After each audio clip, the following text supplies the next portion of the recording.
یا نبی سلام علیکہ، یا رسول سلام علیکہ، یا حبیب سلام علیکہ، صلوات اللہ علیکہ، یا نبی سلام علیکہ۔ بسم اللہ والحمد للہ والصلاة والسلام علی خاتم النبیین۔ اللہ عز و جل کا بڑا کرم ہے کہ اس نے ہم مسلمانوں کو ماہ رمضان المبارک عطا فرمایا۔ اللہ عز و جل نے قرآن پاک میں صرف رمضان شریف کا نام ذکر فرمایا ہے۔ دیگر مہینوں کے بارے میں ارشاد فرمایا ہے کہ اللہ کے نزدیک مہینوں کی گنتی 12 ہے، لیکن نام صرف رمضان المبارک کا لیا گیا ہے، جس سے معلوم ہوا کہ رمضان شریف اللہ عز و جل کی بارگاہ میں بہت مقبول ہے اور عظمت والا مہینہ ہے۔ ماہ رمضان کی بڑی برکتیں ہیں، بڑی رحمتیں ہیں۔ اس مہینے کی کیا بات ہے؟ رمضان المبارک کی دو اہم خصوصیات ہیں۔ ایک خصوصیت تو یہ ہے کہ اللہ پاک قرآن پاک میں ارشاد فرماتا ہے، یا ایھا الذین آمنوا کتب علیکم الصیام کما کتب علی الذین من قبلکم لعلکم تتقون، یعنی اے ایمان والو، تم پر رمضان شریف کے روزے فرض کیے گئے ہیں جیسے تم سے پہلے پچھلی امتوں پر فرض کیے گئے، تاکہ تمہیں پرہیزگاری حاصل ہو۔ اس میں رمضان شریف کی ایک خصوصیت یہ معلوم ہوئی کہ اس کے روزے فرض ہے، یہ پہلی خصوصیت۔ اور دوسری خصوصیت کے بارے میں ارشاد فرمایا، شہر رمضان الذی انزل فیہ القرآن، رمضان کا مہینہ جس میں قرآن اترا۔ دوسری اس کی خصوصیت ہے کہ اس میں قرآن پاک کا نزول ہوا۔ رمضان المبارک کے روزوں کا مقصد بھی اللہ نے پہلی آیت مبارکہ میں کیا بیان فرمایا؟ لعلکم تتقون، یعنی روزے اس لیے فرض کیے گئے تاکہ تمہیں پرہیزگاری حاصل ہو۔ پرہیزگاری کسے کہتے ہیں؟ پرہیزگاری کا معنی ہوتا ہے اللہ عز و جل نے جو چیزیں فرض کی ہیں ان پر عمل کیا جائے، اور جن چیزوں سے منع فرمایا ہے ان سے بچا جائے، یہی تقویٰ وہ پرہیزگاری ہے۔ رمضان المبارک کا ہم ادب کریں، اس کے تقدس کا خیال کریں، اس کی عبادات احسن طریقے سے بجا لائیں، سستی نہ کریں۔ اللہ نے ہمیں زندگی میں ایک بار یہ ماہ رمضان پھر عطا فرمایا ہے۔ رمضان المبارک میں اگر کوئی فرض ادا کرے تو اس کو 70 فرض ادا کرنے کا ثواب ملتا ہے۔ اسی طریقے سے اگر کوئی نفل ادا کرے تو نفل کا ثواب فرض کے برابر ملتا ہے۔ لہٰذا ہمیں چاہیے کہ اس ماہ مبارک میں خوب نیکیاں کریں، نیکیوں کی عادت بنائیں، اور رمضان شریف کے بعد بھی یہ عادت برقرار رکھیں۔ یاد رکھیں کہ رمضان شریف صرف اس لیے نہیں دیا گیا کہ ہم اسی ایک ہی مہینے میں عبادت کریں، تلاوت کریں، نمازیں پڑھیں، باقی مہینوں میں نہیں کریں، نہیں۔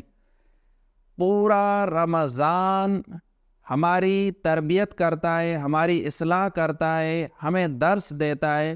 ہم 11 مہینے عموماً عبادات میں سستی کرتے، ماہ رمضان میں ہم عبادات بجا لاتے ہیں، لہٰذا ہم عادت پکی بنائیں۔ اللہ تبارک و تعالی ہمیں توفیق عطا فرمائے کہ ہم ماہ رمضان کا ادب و احترام کریں۔ سبحان اللہ۔ رمضان شریف کے بارے میں آقا کریم صلی اللہ علیہ وسلم نے بھی بڑی پیاری حدیث ارشاد فرمائی ہے۔ فرمایا، سید الشہور رمضان، یعنی تمام مہینوں کا سردار رمضان شریف ہے۔ سبحان اللہ۔ معلوم ہوا کہ رمضان شریف کتنا بڑا مہینہ ہے، مسلمان اس کا ادب کرے، اس کا احترام کرے۔ حضور علیہ الصلوۃ والسلام نے ارشاد فرمایا کہ اگر بندوں کو معلوم ہوتا کہ رمضان شریف کیا ہے تو میری امت تمنا کرتی کہ کاش پورا سال رمضان ہو۔ رمضان المبارک میں کون سے اعمال کیے جائے، رمضان المبارک کو کیسے گزارا جائے، ہمیں اس کے بارے میں تھوڑی معلومات ہونی چاہیے۔ عموماً لوگ چند اعمال کے بارے میں سمجھتے کہ بس یہ کر لیے کافی ہے۔ آئیے میں آپ کی خدمت میں رمضان شریف کے وہ اعمال پیش کرتا ہوں جو حضور علیہ الصلاۃ والسلام اہتمام فرماتے تھے، یعنی مسنون اعمال۔ حضور علیہ الصلاۃ والسلام اس ماہ مبارک میں تلاوت قرآن پاک بہت زیادہ فرمایا کرتے تھے، لہٰذا ہمیں بھی چاہیے کہ ہم تلاوت قرآن پاک کثرت سے کریں، اور قرآن پاک ختم کرنے کے چکر میں ایسا نہ ہو کہ جلدی جلدی قرآن پڑھتے جائے، اس میں غلطیاں بھی ہوں، ایسا نہیں کرے۔ بھلے ایک قرآن پاک ختم ہو لیکن صحیح طریقے سے ختم ہونا چاہیے۔ دوسری عبادت جو حدیث میں آتی ہے کہ حضور علیہ الصلاۃ والسلام اس ماہ مبارک میں قیام فرماتے تھے، یعنی نوافل کی کثرت فرمایا کرتے تھے، اور نماز تراویح کو آپ صلی اللہ علیہ وسلم نے سنت قرار دیا۔ نماز تراویح ہر عاقل بالغ مسلمان مرد و عورت کے لیے سنت مبارکہ ہے، اس کا ترک کرنا جائز نہیں ہے، اس کو چھوڑنے کی عادت نہیں بنانی چاہیے، اس کو پڑھنا چاہیے۔ مرد حضرات مساجد میں تراویح ادا کرتے ہیں، اگر کبھی مسجد سے رہ جائے تو وہ گھر میں بھی 20 رکعت تراویح پڑھ سکتے ہیں، اس میں کوئی سی بھی صورت پڑھ لے، اور اس کا ٹائم عشاء کے فرض ادا کرنے کے بعد سے لے کر شروع ہوتا ہے اور یہ ختم سحری تک رہتا ہے، یعنی پوری رات ہمارے پاس ہے، ہم نماز تراویح ادا کر سکتے ہیں۔ اسی طریقے سے ہماری بہنیں بھی نماز تراویح ادا کر سکتی ہیں اور انہیں ادا کرنی چاہیے، بالکل آسان ہے، کوئی مشکل نہیں ہے۔